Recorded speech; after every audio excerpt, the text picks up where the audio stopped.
We'll be introducing our speaker.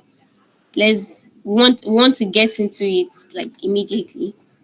So, Chinedu Isaiah is a highly resourceful professional with a master's degree in computer engineering and extensive professional experience as a software engineer.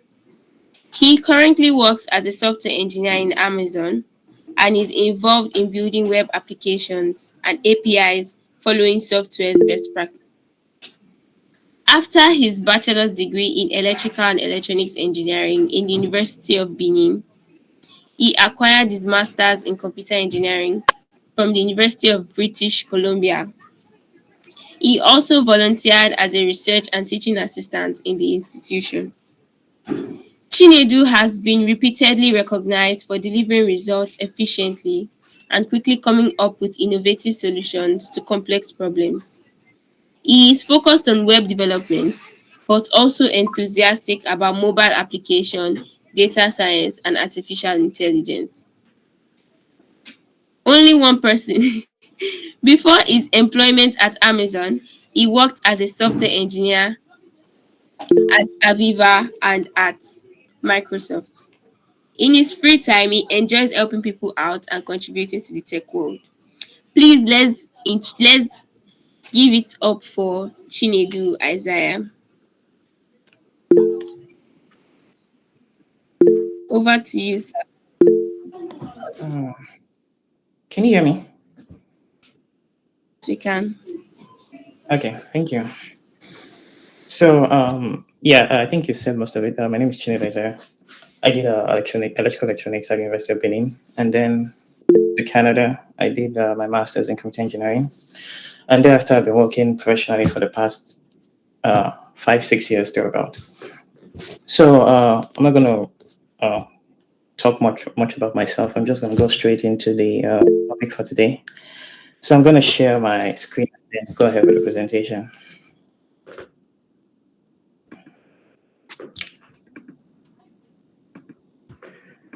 Okay.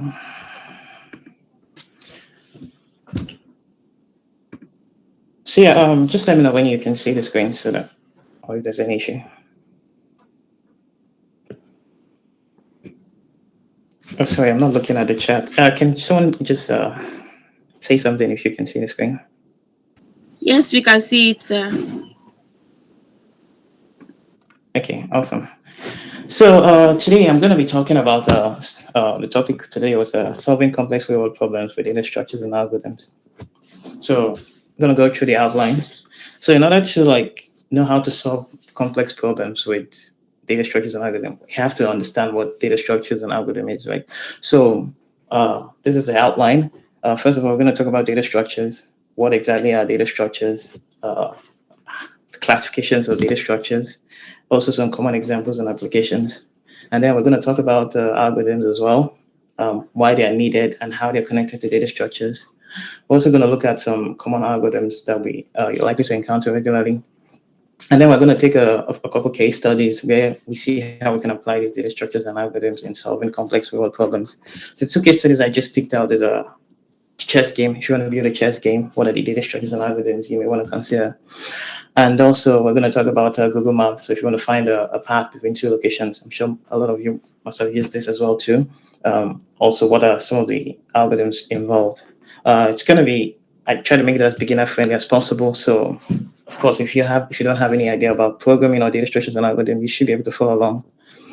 And also, for the interest of time, I'll just reserve questions to the end. So if you have a question, just do to note it down, and then when I'm done, we'll leave time for questions. So we'll start with data structures. What are data structures? So first of all, what is data? So in the context of computing and digital systems, we can consider data as a single unit of information. So for example, a number could be a data, a text could be a data, right? So for example, even just a character in a text like what or W could be a data. So a single unit of information can be considered data. We also have complex data like an entire image or a video that could also be classified as data. So then when we talk about data structures, we're talking about how we can organize this data in memory. So just the ways we can organize data so that we can process and retrieve data faster and more efficiently. So I want to make a distinction between permanent storage and temporary storage. It's just like similar to a ROM and a RAM, or just something. Permanent storage are things that are persisted permanently until someone goes and overwrites it, or there's a fault in the hardware. And temporal storage are just things that are used for computation. So, for example, if my laptop, for example, for some reason turns off unexpectedly, right? The state, like the state, like where the slide is, or the applications that are currently running, I may lose that information because that is not stored permanently. It's just something that is ongoing. So all this temporal memory are used because they are more faster to it's faster to retrieve and store. So that's why they're used for computation. So in the scope of data structures, we're talking about how data is stored in that temporal memory space for fast retrieval and computation, and not necessarily permanent or persistent storage like databases or your hard drive, for example. So then I move on to the classifications of data structures. So broadly, data structures are classified into two major categories: linear data structures and nonlinear data structures. And as the name implies, linear data structures are data structures that are stored on a straight line. So it's more like sequentially, you have one item placed next to each other, and then the next item is placed next to the previous item. So just like on a straight line, as the name implies, linear data structures. So an examples are an array, stacks, and queues, and we're going to see a lot more visual representation in the coming slides. And then non-linear data structures, just the exact opposite, right? The individual data units are not on a straight line, at least conceptually, but they're like just not. They're structured though, but not necessarily in a straight line. So we'll look at some common examples. So most common example is an arrays or list. I think they're named differently in different languages, but the concept is very similar. So arrays is just a simple data structure where you have elements arranged in a line.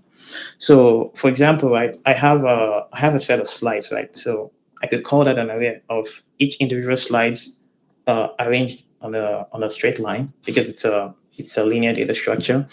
Also, another thing we note, array, it may not just be a single line, it may be two-dimensional. So which means that you could have arrays in multiple arrays on top of that. So just like you have a 2D space as a line and then a 1D space as a line, sorry, and a 2D space as a plane, you could also have an array in two-dimensional format. I have a very short representation here, but for example, this is a one-dimensional array. You can use it to store numbers where each number is an integer data unit. And then you can retrieve the fifth element, for example, and you get 10, which is the fifth element. And then there's a visual example of a 2D array. You can see that this is in a two-dimensional format, right? Sudoku is a very common game. And then data structure that could be used to represent this is a 2D array. And you can see that each individual line is an array. Then moving on to queues. So a queue data structure is just as the name implies. It's just as you would if you're lined up in a queue. You have when you're in a queue, you have people that the first one that gets on the queue will be the first person to exit the queue, likely so. So data structures are a queue is a data structure that works in a way such that the first element that is added will be the first element that is retrieved. So this FIFO is an acronym that means first in, first out. So whatever goes in will be the first to go out.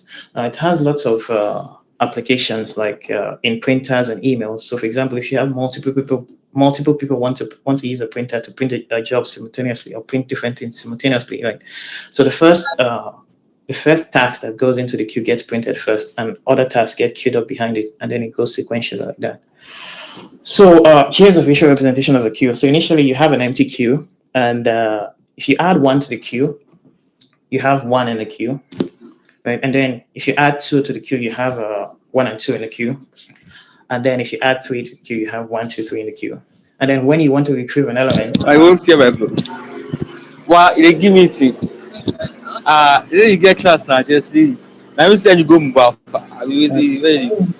is it possible for you to- Thank you.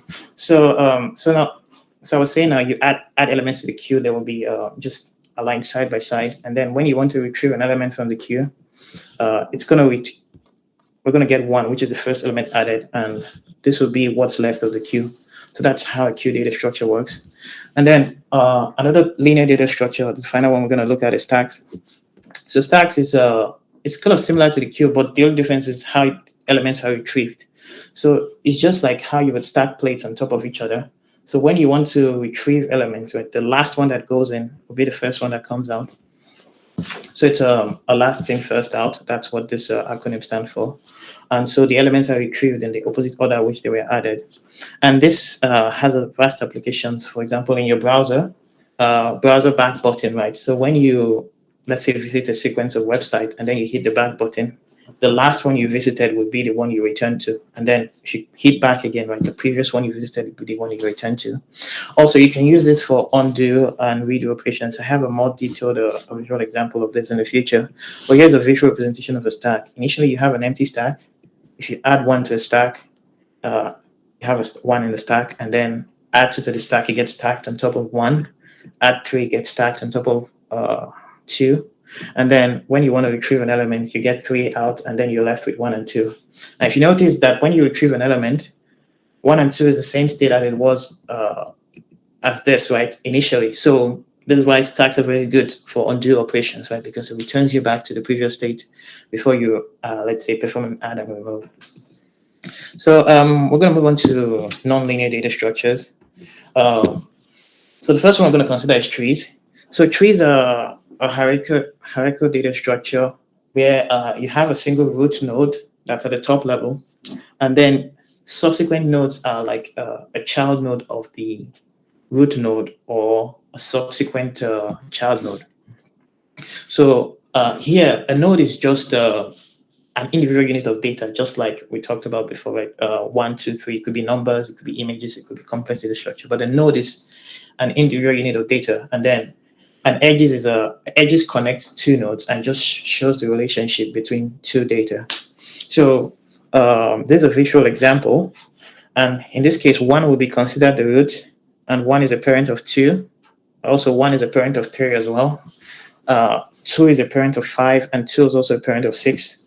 So the individual data are the numbers, right? And then the edges, right, just it's like an arrow connecting 2 elements, just show the relationship between data elements. So this can be used for web elements. So for example, in a web page, right, it's an entire HTML tree. It can also be used for social media comments, right? So you have a list of comments on a post, which are like child of the post itself. And then under each comment, you could have, replies to comment and also nested replies, which will be children of the parent component. And here's a visual representation of how a tree looks like in a file system. So you have let's say we start at my computer folder as a root, right? And then you have a sub folders under my computer folder, which we consider as the children of my computer folder. And then each subfolder can have subsequent subfolders just like that. So this can be represented in memory as a tree. And then we move on to the next nonlinear data structure, which are graphs. And graphs are very similar to trees. In fact, you could even consider a tree as a type of graph. So graph, it's similar in the sense that you also have nodes and edges, but it's not necessarily hierarchical. So you could just have complex interconnections and relationships between them. This is how it's going to look visually, right? You could just have, and you could have, it could be more convoluted than this, right? You could have, just a lot of interconnection, and you could have each connected to all of them as well. And this is extensively used in social media sites for lots of algorithms, and also for in GPS navigation, I think which we're going to see in one of the case studies.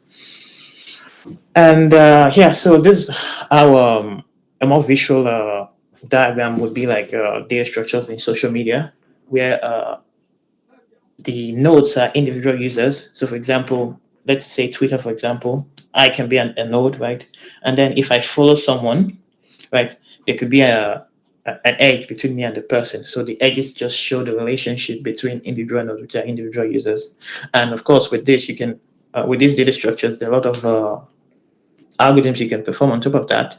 And for maybe displaying feeds, suggestions, also advertising as well. So that's just the general idea about data structures, just to give a basic background. So we'll move on to algorithms. So one of the questions that will come to mind is what is exactly algorithms? So simple terms, algorithms are just sequential step-by-step instructions to solve a given task. And another question is how are they connected to data structures? So generally, when you want to perform a sequential step-by-step process to achieve a given task, right, you need to sometimes you need to manipulate data, right? So for example, if you're adding two numbers, right, you need to, let's say you're adding uh, each from each unit, right? You can add and have a carry. So that carry has to be stored before you go to add the next digit. So while you're performing, and that's for a simple operation. For more complex operation, of course, it's going to be more complicated and involved. So while you're performing this step-by-step instructions, you need access to some sort of data, and also you need to be able to store this and retrieve it whenever you need it while undergoing the set of algorithm. So, of course, storing data and choosing the right data structure for the right algorithm task would be paramount. And then another question that would come is why algorithms needed? Why can't we just build a computer hardware that does that? So when we build a hardware, a computer that does computation, we can only specify a finite set of tasks that it can solve. For example, it can, let's say, add two numbers, right, or just store data, right? There's only a limited set of tasks it can do. But human beings have there are over 8 billion people in the world now, I think. So there are definitely near infinite amount of tasks that humans would want. And we need a lot of times we need computer to perform this task. So with algorithms, we can, take those finite set of tasks and then combine them in such a way that we can tailor it to satisfy specific human needs. So I'll just give a simple example. So let's say we have a machine.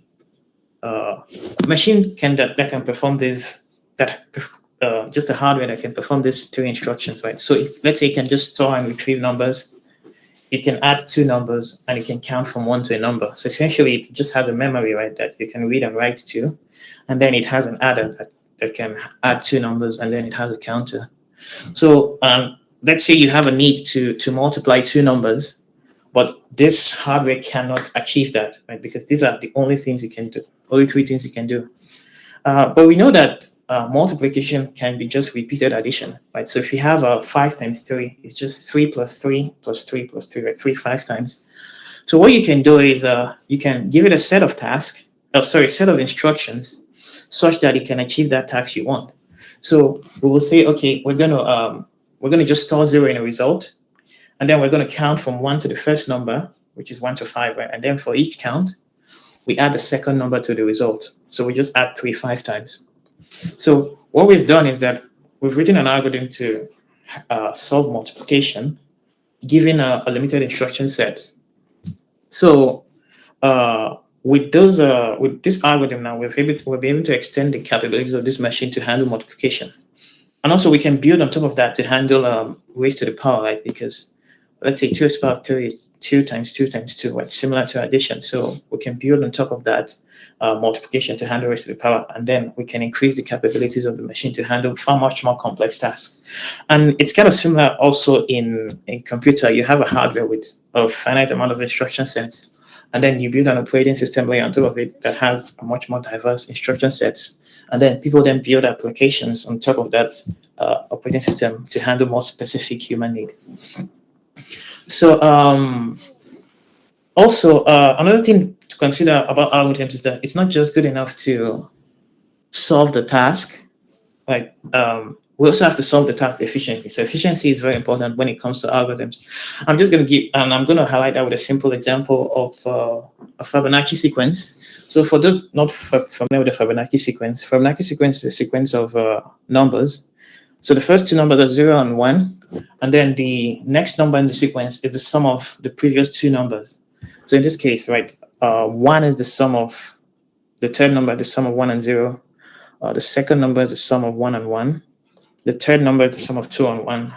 And then, this 5 is the sum of 3 and 2, and just like that. So let's say we want to write a program that finds the let's say, a Fibonacci sequence at a specific position. So for example, the nth Fibonacci number. So here are two programs that generates the nth term of a Fibonacci number. You don't have to worry about the implementation details. I'm just trying to highlight efficiency. So for n is 50, right? The one on the right takes 1 millisecond to solve it, and then the one on the left, it takes 76,000 plus milliseconds, just over a minute to solve it. So it's the same problem, right? But one takes far much more time. So imagine a case where you want to search something on Google and it takes you over a minute to get results, or over an hour. Right? That would not be a good experience. So in as much as it's good enough to get the solution, right? Correctness, also efficiency and speed is important. So there are lots of repeated problems you encounter. For example, sorting, for example, right? It's a repeated problem, and such repeated problems, there have been research done, and there's standard algorithms to solve them. So if you're let's say tailoring a machine to handle a specific task, and then along the way you encounter some of those similar problems, you can just apply those standard algorithms, like incorporate them into your algorithm, and then also so that would just help you. So that's why it's very good to know a lot of standard algorithms, as well as while you're writing your own algorithm to solve a specific task.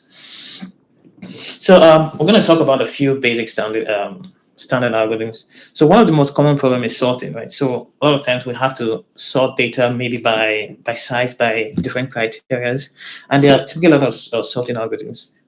So there's bubble sort, merge sort, selection sort, insertion sort, quick sort, bucket sort, right? There are lots of them.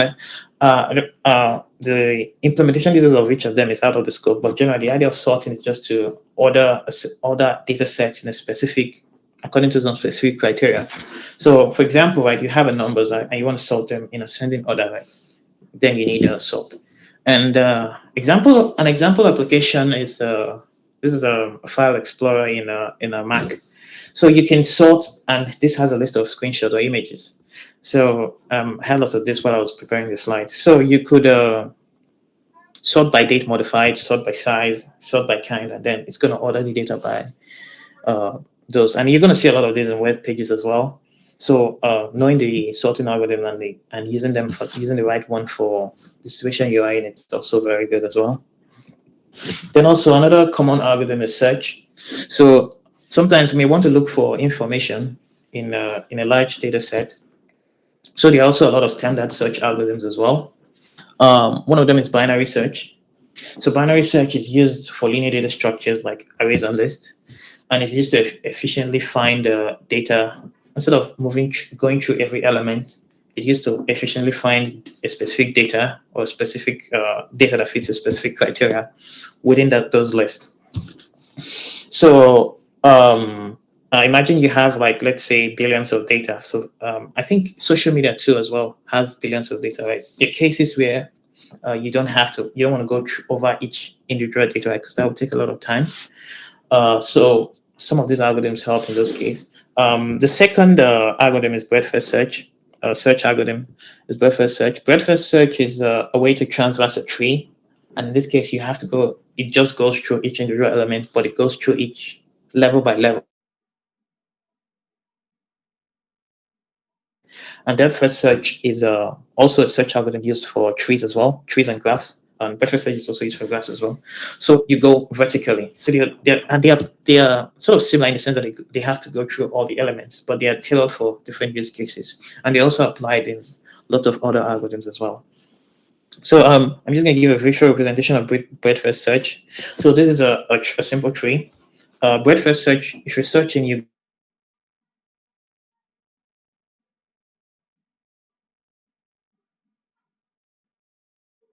typically a queue data structure is used to implement a breadth-first search.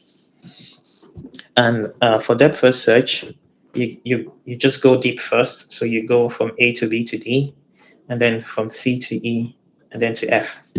And typically stacks are used for depth-first search.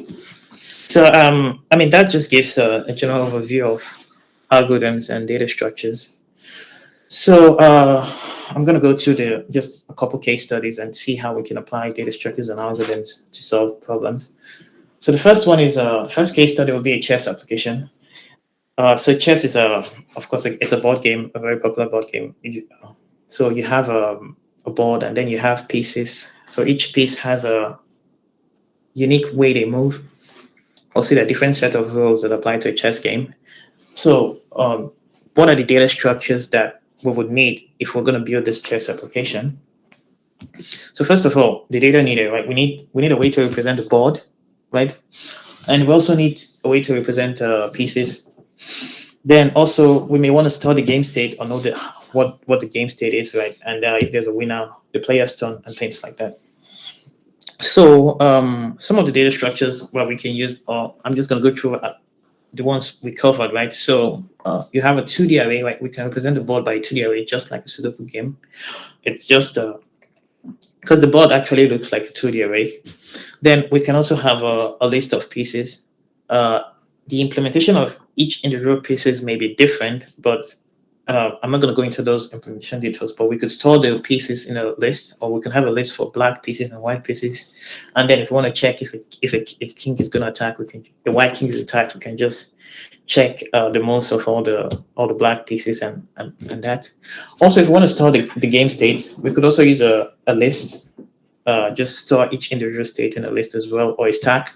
If we want to implement undo functionality, which I have a visual walkthrough, which in case we want to do like undo, like I said, stacks are very good for undo because when you remove, you can go back to the previous state. So and then just so that would be the data structures you will need for some of the data structures you will need to build a chess application. And then the things you need algorithms for do. So you may want to check if a move makes a game to be over, like if there's a winner, or if there's a stalemate, or if it's a draw, things like that.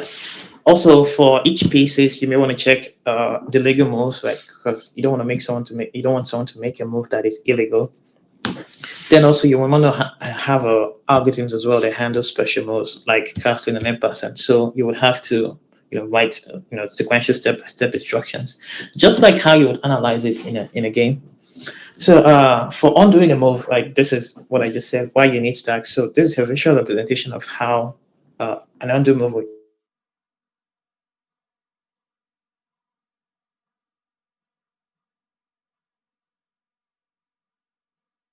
When someone makes a move, right, you copy that game state and then you store it in you create a new game state that has exactly the board representation, and you stack it on top of the previous state. And similarly, when someone makes another move, you do the same thing, stack it on top of the previous state. And then if someone hits undo, right, you want to undo the previous move, right, you can just pop the last element of the stack, and then you have the previous state, and then you can continue. So this is just a visual representation. Well, in an actual application, people usually store the moves, right? Because this is a lot to store, right? You can just store the moves, right? Like if you just know that the pawn moves 2 steps forward, you can easily store that move, and then when you undo, you can easily backtrack based on that. But this is just a visual representation of how you can use stack for state, and this is typically used in like word processors when you hit and undo, right? It undoes the last action. Look at the second case study.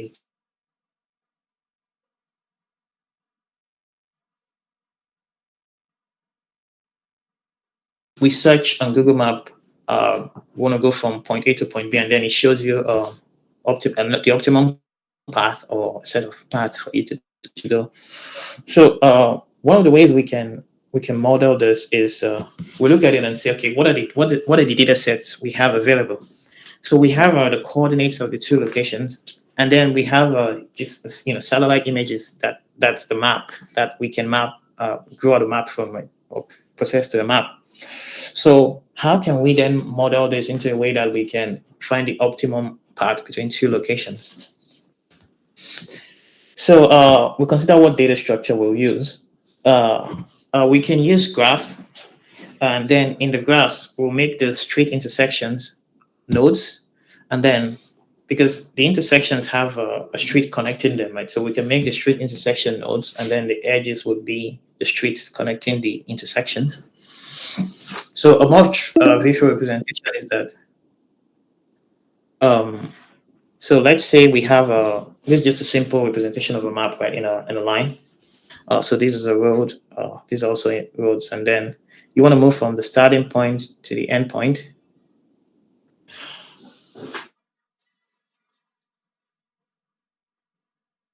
Said we make the intersection nodes, and then we form a graph from the nodes.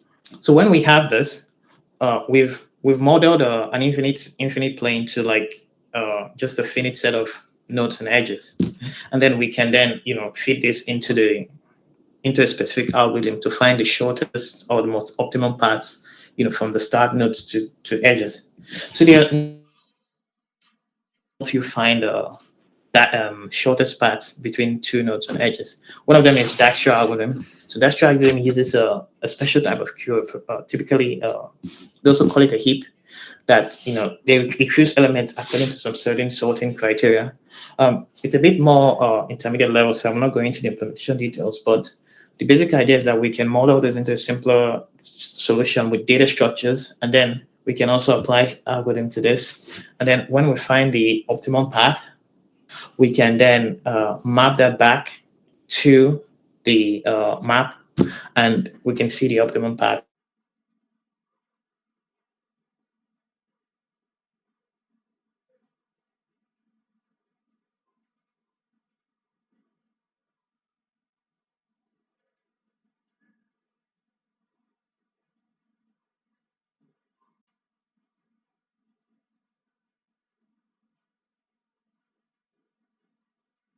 22 points in a simple form.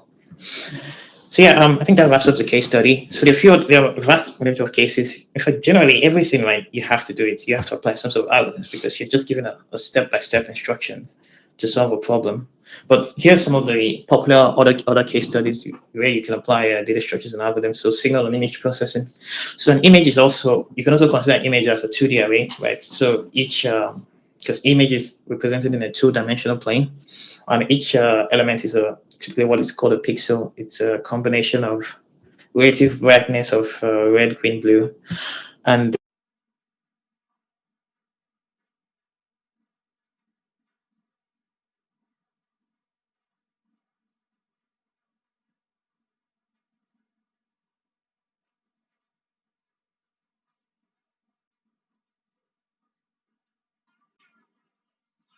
well, a lot of social media. It's all about users and connecting users and interconnectivity and lots of relationships between users. So graphs, there are a lot of graph algorithms that are used that come into play in social media. Also, search engines as well. There's a lot of algorithms as well that go into search engines, networking and routings, and also, of course, AI and machine learning. There are lots of machine learning algorithms that are used to train data, and also to make predictions and AI in general. So common learning resources.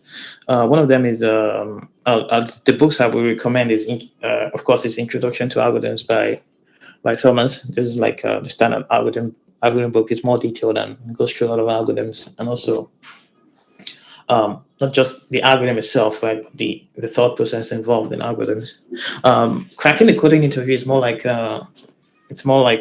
condensed, and it's more specific towards if you have a prayer for interview in the short term, but it's also a good resource for learning algorithms as well. If you want to take lectures and courses, right? So Geek for Geeks is not video; it's more like more text-based, but they have lots of algorithms there as well. And also, you can find resources on YouTube and Udemy. Then, if you want to practice some sites for solving, basic algorithm problems, some of them even advanced, there's LeetCode, there's HackerRank, there's also Codeforces as well. That's a bit more advanced as well. But yeah, LeetCode and HackerRank, it's also good for beginners. So yeah, that's it. And then I will leave room for questions. Thank you.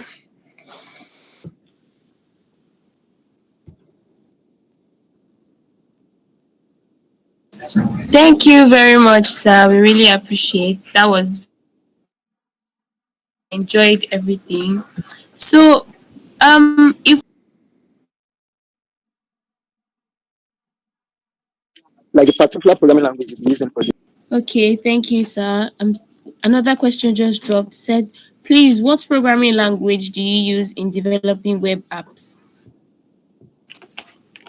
And that's generally there are lots of applications. a lot of programming languages that you could use for web apps. Yeah, you could use Python with, I think, Django specifically or Flask. You could use Java with Spring Boot. You could use Node.js. If you ask for me specifically, my job, I use Java, right? Because primarily that's what it's used around the company. But I don't think the language matters. What matters is learning the underlying concepts.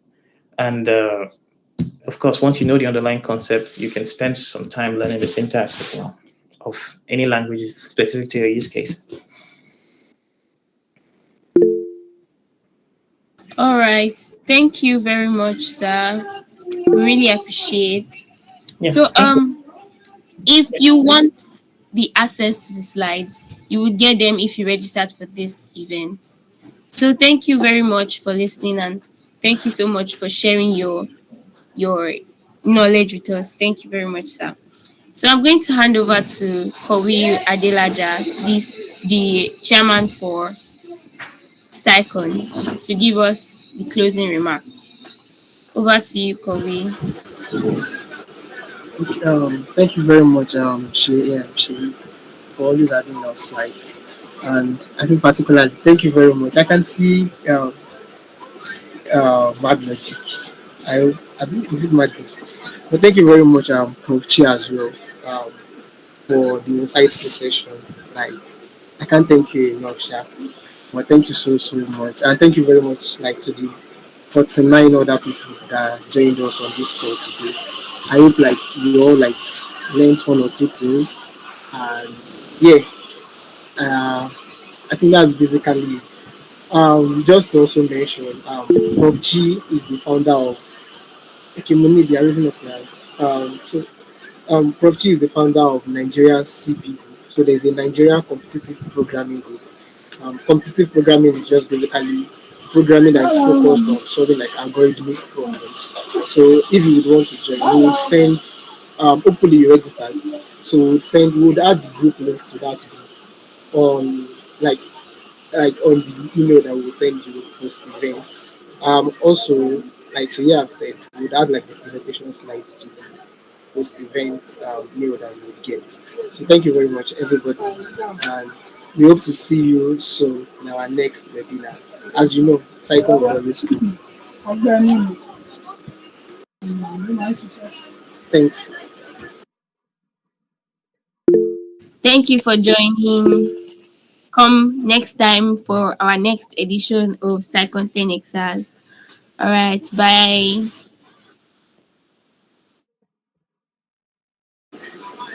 Yeah, it is very recorded. The call is very recorded.